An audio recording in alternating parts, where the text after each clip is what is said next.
purpose in our gathering today is to give thanks for the life and the love of Martin Fabi,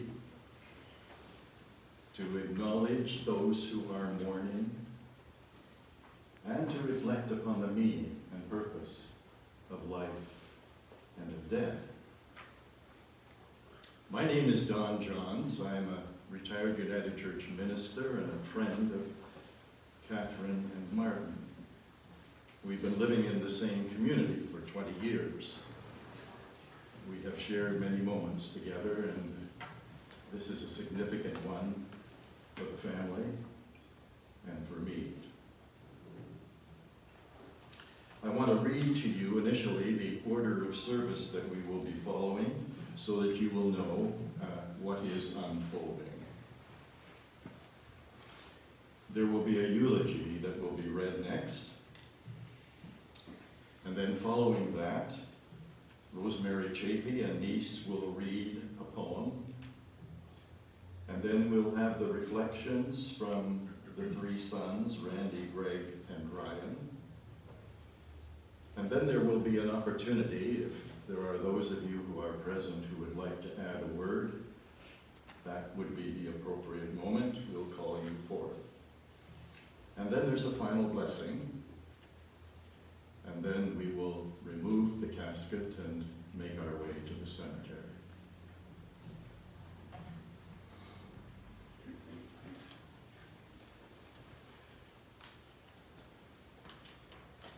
The obituary for Martin Fabi.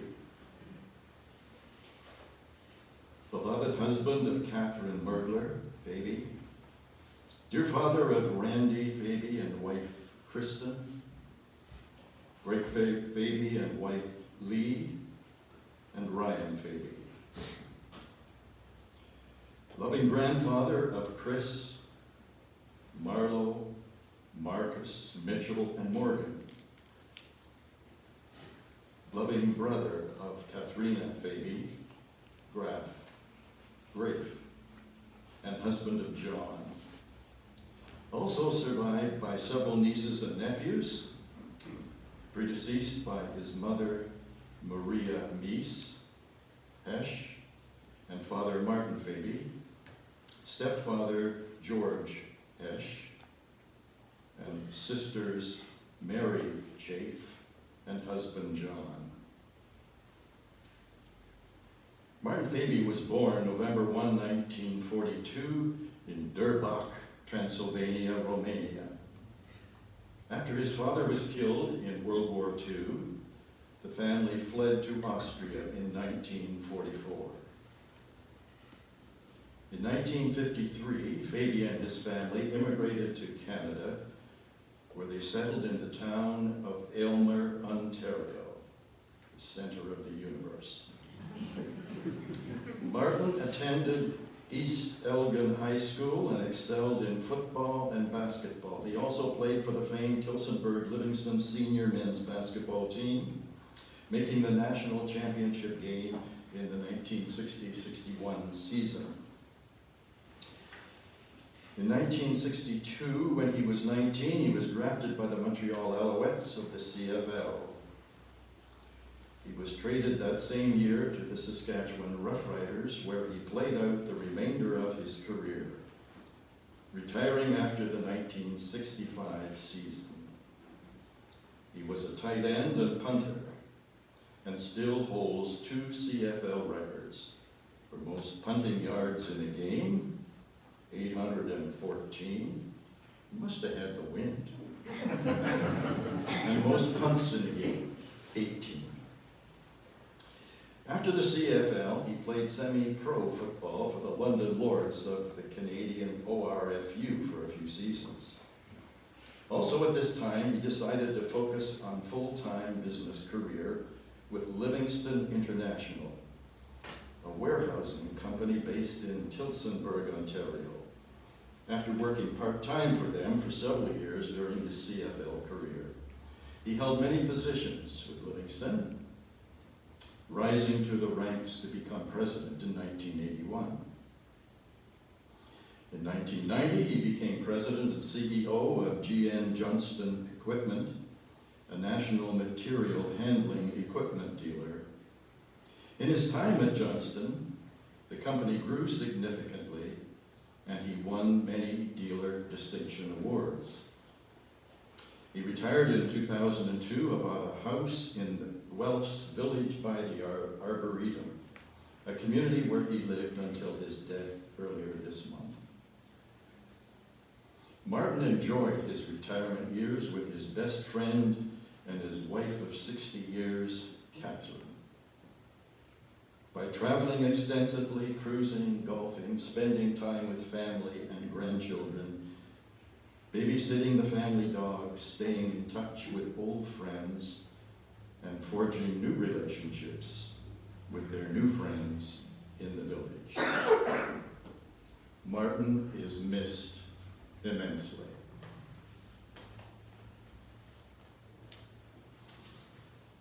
Rosemary, it's your turn.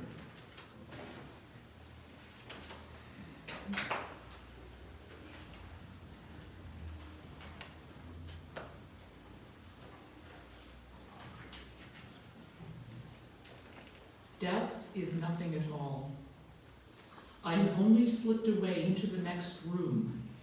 I am I, and you, you. Whatever we were to each other, that we still are. Call me by my old familiar name, and speak to me in the easy way that you always used. Put no difference in your tone. Laugh as we always laughed at the little jokes we enjoyed together. Let my name be ever the household word that it always was. Let it be spoken without the trace of a shadow on it. Life means all that it has ever meant. It is the same as it ever was. There is unbroken continuity. Why should I be out of mind because I am out of sight? I am waiting for you, for an interval, somewhere very near, just around the corner. All is well.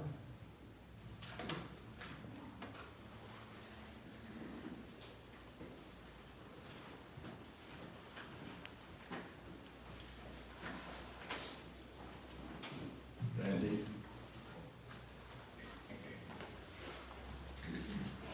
Thanks everybody for coming.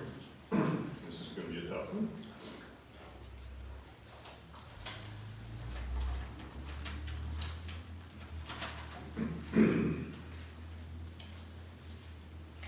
In every relationship, there's usually a neat common bond that links two people.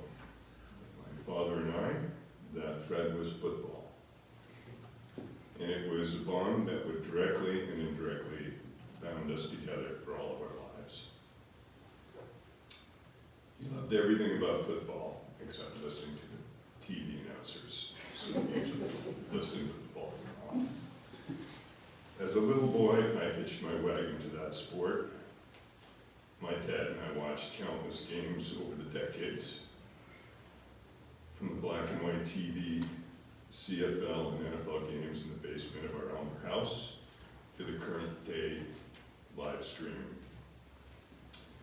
I was born in Regina during the 1963 season when my dad played for the infamous Saskatchewan Roughriders.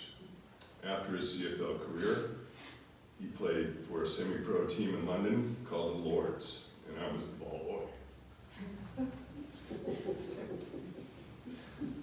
They played at J.W. Little Stadium at the university. It was tough, old school football with rough men who smoked and drank in the locker room. They were my heroes and mentors. Years later, I would use that same locker room and played on the same field. Less the smoking and the drinking.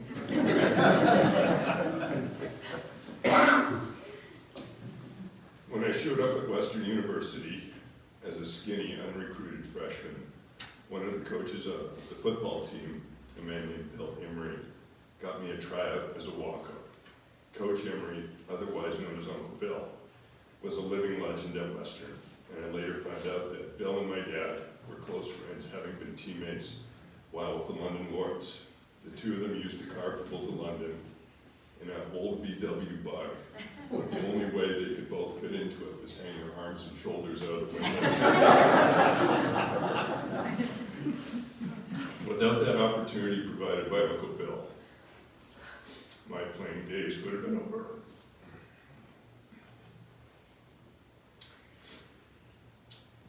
When I played for Winnipeg in the CFL, every time we played in Saskatchewan, the stadium announcer would use Martin's name whenever I did something on the field.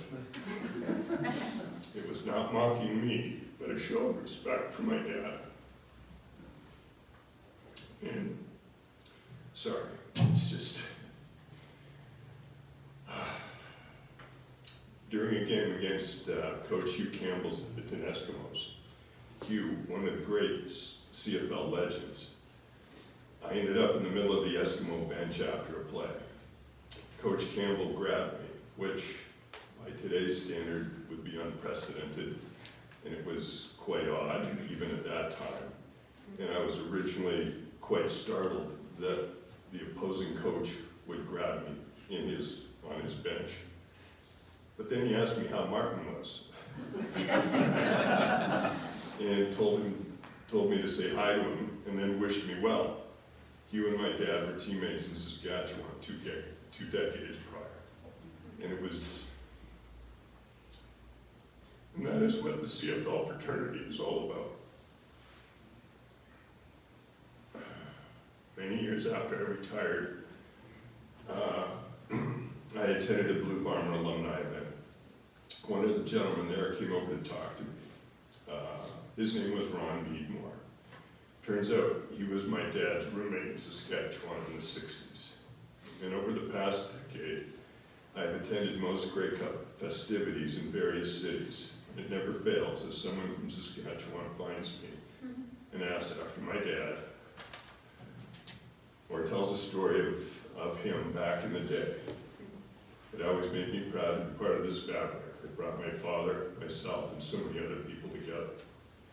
Finally, a few years ago, I was able to share this experience with my dad and my mom at the Gala CFL Alumni Association luncheon at the Grey Cup celebrations in Toronto. It brought everything full circle. My dad was a great man of integrity, humility. He was reliable, hardworking, committed to the family, and truly allergic to bullshit. These are the qualities that made him a great player, teammate, father, husband, and man. I'll miss you, Dad.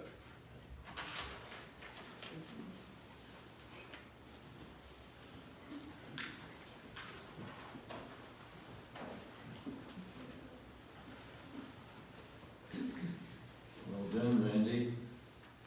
Ryan?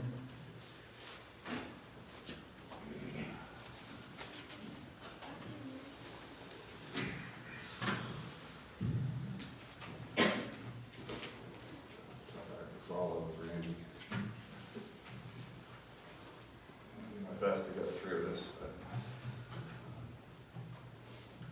you never know what to prepare when you have to write something like this, but I just wanted to say thank you for everyone for being here, and it's nice to see some faces I haven't seen in many years, so we appreciate you coming out. I'm going to share one specific story I have between my dad and I, and some thoughts about, what I heard from people when he passed. As we were reaching out to people, some of the comments that came back were just, truly described who he was. What can I say about our dad? There are several words that I've heard since his passing that truly describe how our dad touched everyone in his life.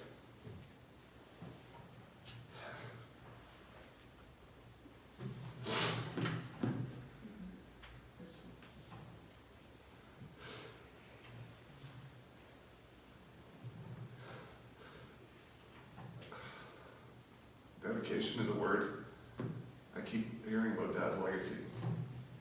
Dad was dedicated to everything he did, as Randy described, and Greg will describe after me. From football to basketball to his professional life, our dad gave everything he could to be successful. He worked tirelessly as a profession and impacted people all over the world who to this day are gutted by his loss, or her loss. He showed up at tournaments unexpectedly to dedicate his time and support us. He took me to as many of Greg's tournaments, Randy's games, and Mom's swimming productions as possible because he was dedicated to what we were doing. He rarely missed a Brock game, and if he did, there was a void that I could feel. I always waited for him to come into the gym. Steve.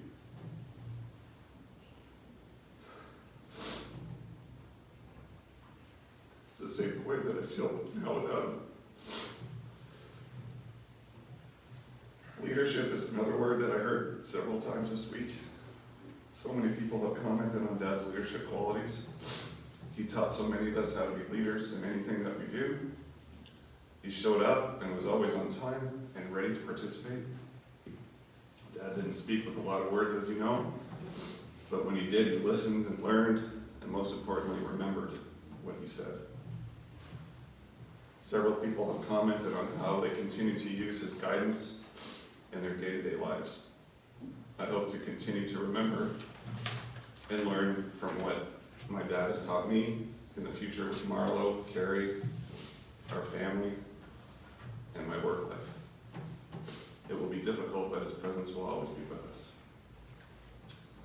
We all know Dad was a competitor, and usually in sports, and usually with us and for us. He competed for us all the time to make sure we were in a good spot. There's one story I can share. When I was about 17 or 18 years old, we were visiting Pennsylvania, the Graefs. After a few days with the Graefs, he and I wanted to go out and shoot some baskets at the local YMCA. Well, the shoot-around turned into some mild one-on-one, so we thought. And I remember as I had my back to him, he had his giant forearm in my back, and as I turned to make a move, he stayed where he was because he was a lot bigger than I was. Not giving me an inch, just kept bouncing off him. As I turned to shoot, I turned right into his forearm with my mouth, and I broke my tooth, and it stuck in his forearm. And we realized what happened, and we kind of laughed just like we just did now. And the first thing he said was, "Don't tell your mother." So off we went trying to find a dentist in Boyertown, Pennsylvania. only to come back to Aunt Katie's 6 hours later trying to fake what happened with a half-frozen mouth. Well, that story lasted about 10 minutes as I was trying to eat and slobbering over myself. It's a story that we talk about all the time. We talked about it only a couple months ago, and it's something I'll never forget. The word I heard a few times these last few days that was unexpected was how much of a force our dad was. He touched so many people with his guidance, his ability to listen, his uncanny ability to say very little but say so much. There was often a message to what Dad said to you both on a personal level and in a work setting. You just knew he expected your best. He expected you to show up prepared. He led by example, which rubbed off on so many people. Often helping us and others deal with difficult periods in our life, or giving people a chance to start a new path to success. Lastly, the love of family is what I heard the most. He loved all of us, will always love us. He dedicated his life to supporting Mom, the three of us, our kids, and those that we brought into our family. He was our protector, our teacher, our rock. Dad with Mom gave us everything. He worried for us in ways so we didn't have to worry. He loved his grandkids and came to as many events as he could to watch them play and grow. His generosity was unmatched. You knew he was always in your corner if you needed him. Dad did everything for us, and he broke himself so we could be successful. He taught my brothers and I how to be great dads, partners.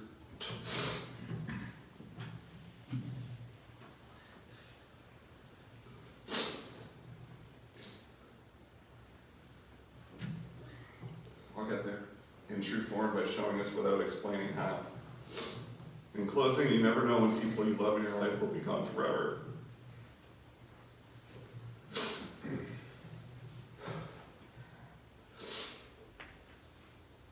On the eve of Dad's passing, I was with Mom getting her to bed, and she said she was sad, of course, because she felt she didn't get a chance to say I love you before Dad left us. I said to my mom, "You said I love you to Dad every day. He knows you love him. For 60 years, my parents said I love you to each other every day. My mom and all of us will say I love you every day to Dad forever. Dad, I love you. Gary, Marlowe, and I love you, and we all love you. I will miss our talks, but remember everything you taught me. Thanks for everything."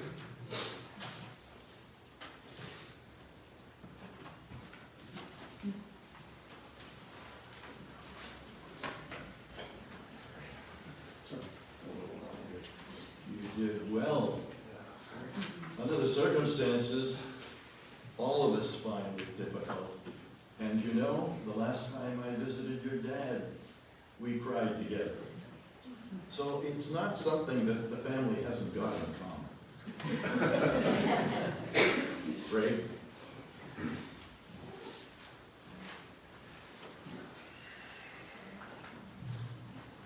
Saving the best looking for the last. That's why I say Is there another person?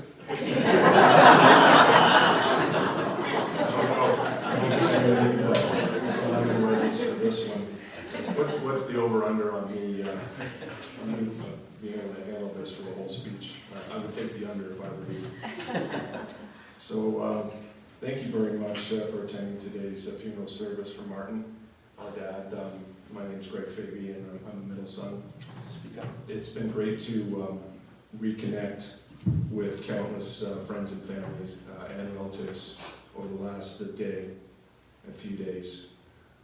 But before I get into my reflections of Dad's life, I would like to acknowledge a few people who helped Dad throughout his life. First person was Jerry Livingston, Dad's first mentor, gave him a start in business and basketball. All the employees at Livingston and Johnson Equipment. Dad was very proud of his business achievement with both companies and always said that none of it could have been done without the great people who worked there.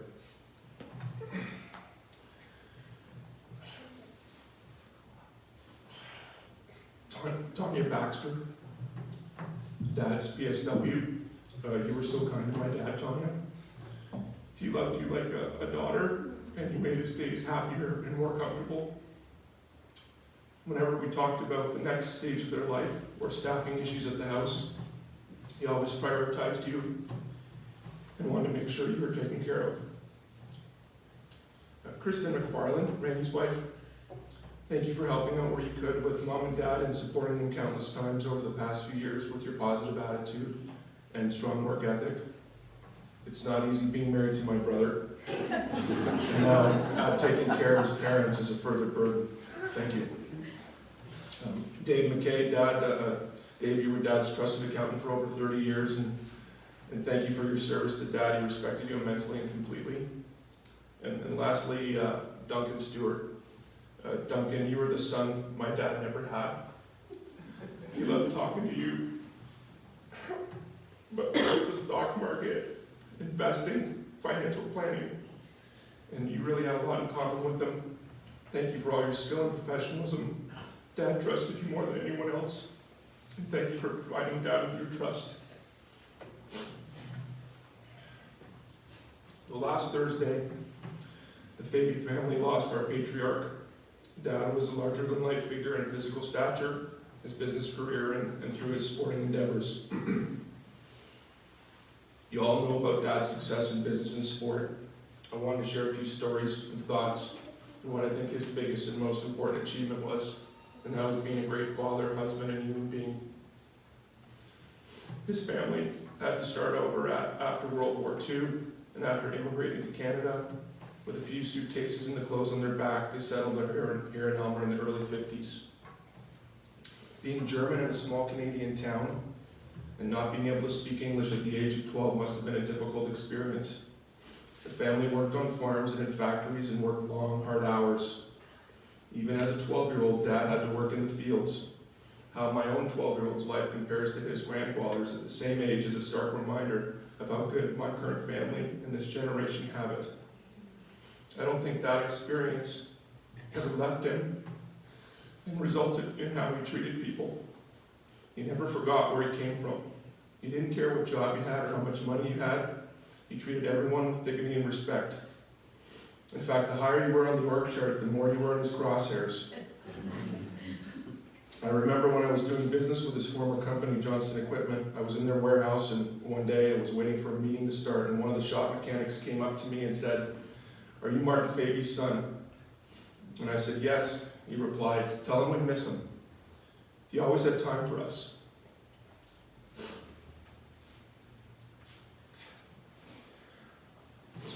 I didn't know this man. That comment resonated with me as to why he had success as a leader and was respected by many. He made people feel appreciated. He was down to earth. He didn't take himself too seriously. He was a very humble man. Except, however, when you challenged him with forklift market share. He was very proud of the business success he had with Johnson Equipment, and when I worked at the competitor, he would tease me by saying, "When you guys get to 50%, come talk to me."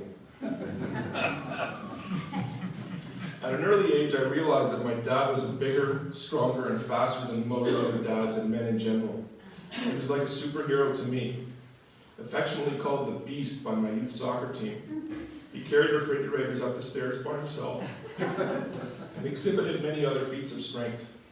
He shingled my birth home on Passmore Street in Aylmer with a hard cast on a broken ankle and put his fingers in boiling water to adjust food when he couldn't find it in tongs. Speaking of tongs, one of the funnier stories I have is when Ryan and I were playing pool with my dad in the basement of our Oakville house. The house had a bat problem. Yes, the black marsupial flying rodents. They would get into the house from time to time through the chimney system. One day a bat started flying around the basement as we were playing pool. Dad patiently waited for the bat to fly by him and knocked it out of the air with his pool cue. Then he proceeded to pin it to the ground with the cue and told Ryan to go upstairs and ask Mother for the salad tongs. A few seconds later, Mother shrieked, "Marty, you're not going to use the salad tongs on the bat."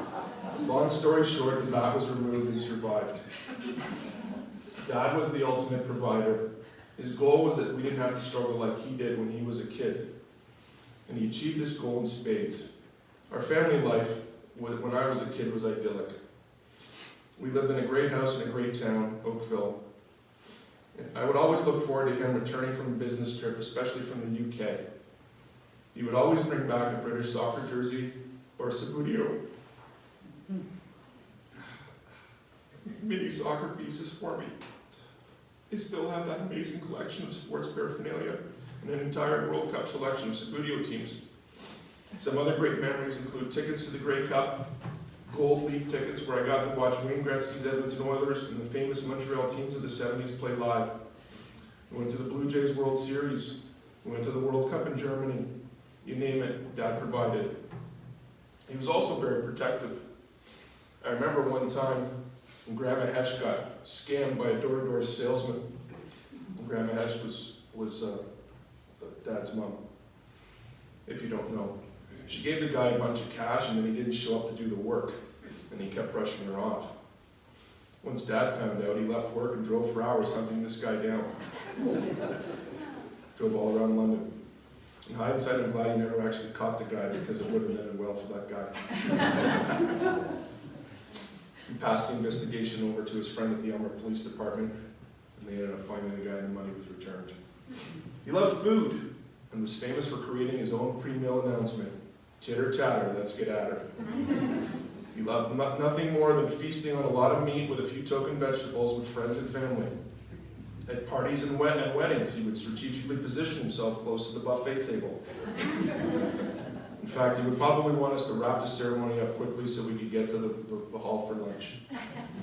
He was always there for friends and family, and Dad was very interested in what we were doing. He was very much a family man and loved going to see his tribe do whatever it was they were doing. To his friends, he was a true gentleman with old school class and manners. With abounding loyalty and strength, he came from an age where rules, laws, and etiquette were followed and not flouted. He didn't gossip and say bad things about other people. He was polite and respectful. To his enemies in business competition, however, he was, well, you can fill in the blank. You definitely wanted him on your side. Then there was Mom, the love of his life. I could do a whole speech about Mom and Dad. And as you heard earlier, they were married for 60 years. Mom, you were so important to Dad, and he was always concerned about you and that you were okay. You complimented his quiet nature with your down-to-earth and outgoing personality.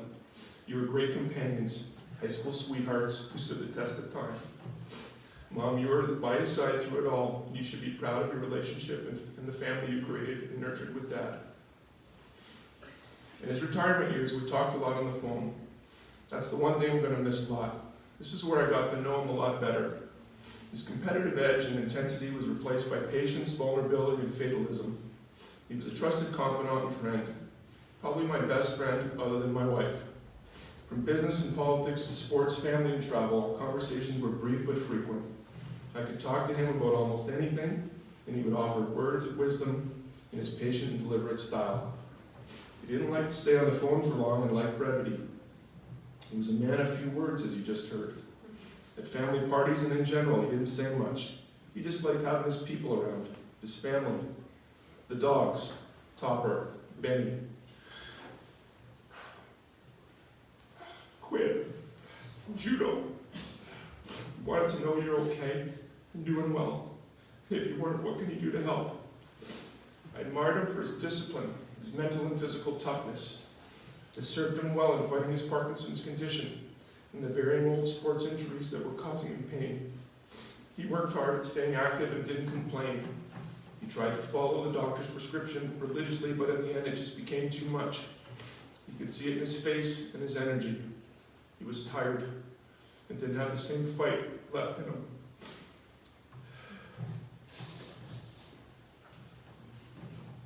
I took him to the hospital on Monday. I was with him every day, and he was gone Thursday.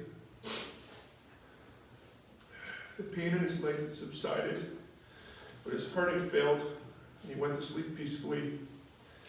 And just like his phone conversations, he left us quickly. Dad, thanks for giving us a great life. I will miss you forever and hope that I can be as great a dad and person as you were to me and the rest of your friends whose lives you affected. I love you. Rest in peace.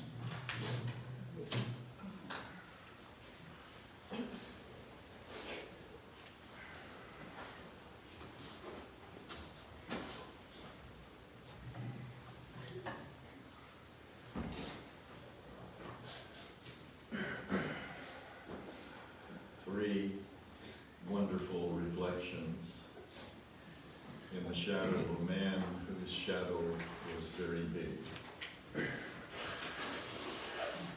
At this time, we suggest that there may be people who would like to say a word, and if so, would you come forward and announce who you are, and then keep it relatively short so that we can eat at Martin's place. I'll say something.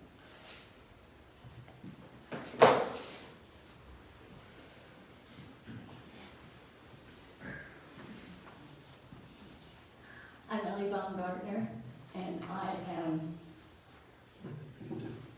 the Fabi's neighbor. I was absolutely overjoyed to have the Fabis come and be our new neighbors.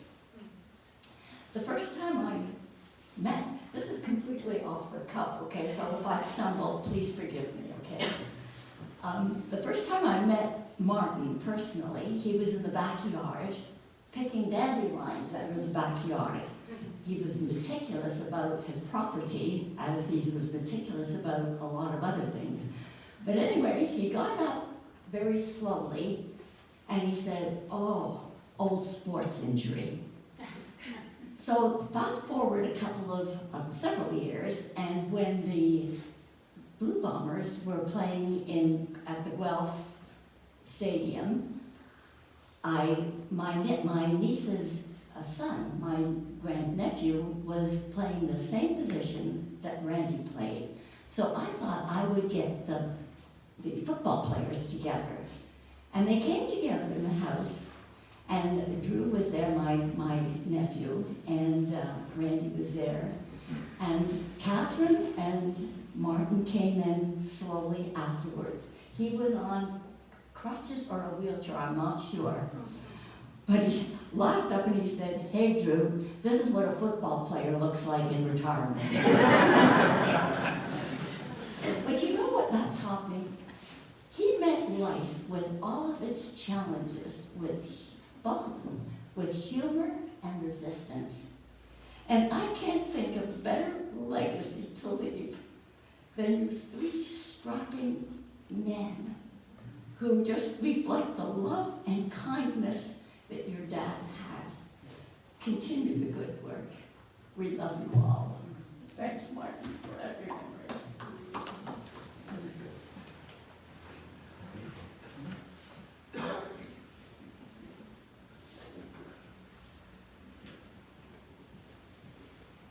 Can I say one? Thank you, Ellie. Is there somebody else, please? By all means.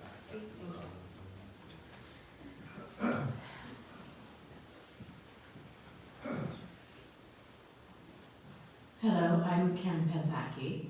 I'm the daughter of Michael Leaderth, and on behalf of our families, we wouldn't have the life that we have if it wasn't for this beautiful family allowing us to come together and be there for us. Christmases, my goodness, I felt like we were at royalty. Catherine's Christmas parties, it was so beautiful.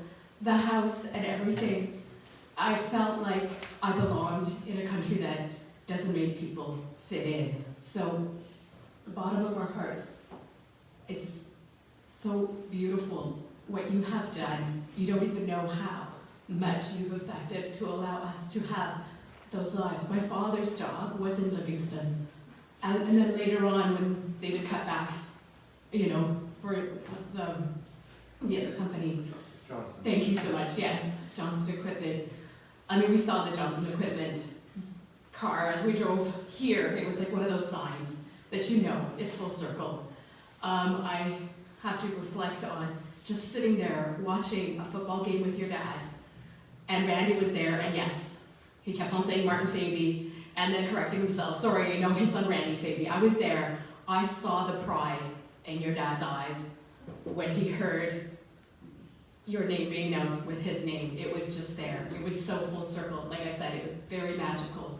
And I'm really blessed to know this beautiful family and the strength that you guys spoke today, reflected on when my dad passed away.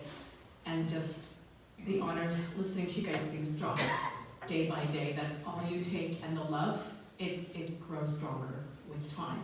It's there. And then thank you so much for letting us be part of this beautiful moment, even though it feels it's not, but it is. Because you got to share stuff with us that we got a chance to reflect, and the strength that you guys bring and continue to bring, and grow up your beautiful families. So thank you.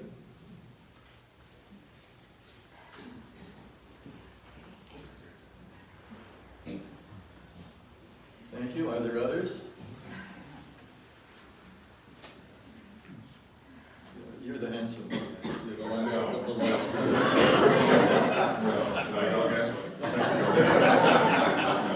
This is a little more lighthearted, but it was time, you know, when you grow up around a bunch of football players and they're a bunch of rough guys, and they knew my dad and his history, and one of them asked, who is the toughest guy, you know, to me, who is the toughest person that you've ever met? And they're all expecting me to say my dad. And I said, it's not my dad. It's my mom. She sleeps with my dad.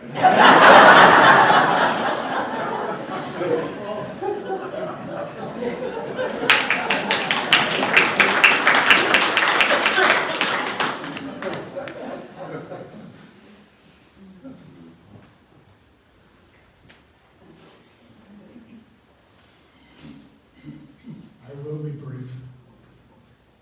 Katherine, the Fabi family, my wife Shirley, and I could never have asked for a better friend. Never. We spent weekends together, we spent time together. Our children didn't get to know each other the same way as we did between Katherine and Martin. But nonetheless, the Fabis are wonderful. Thank you.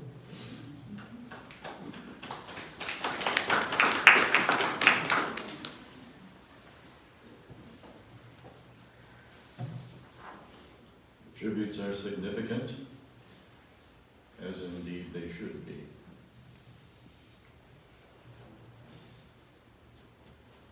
Life is short, and we know not how long our journey will be.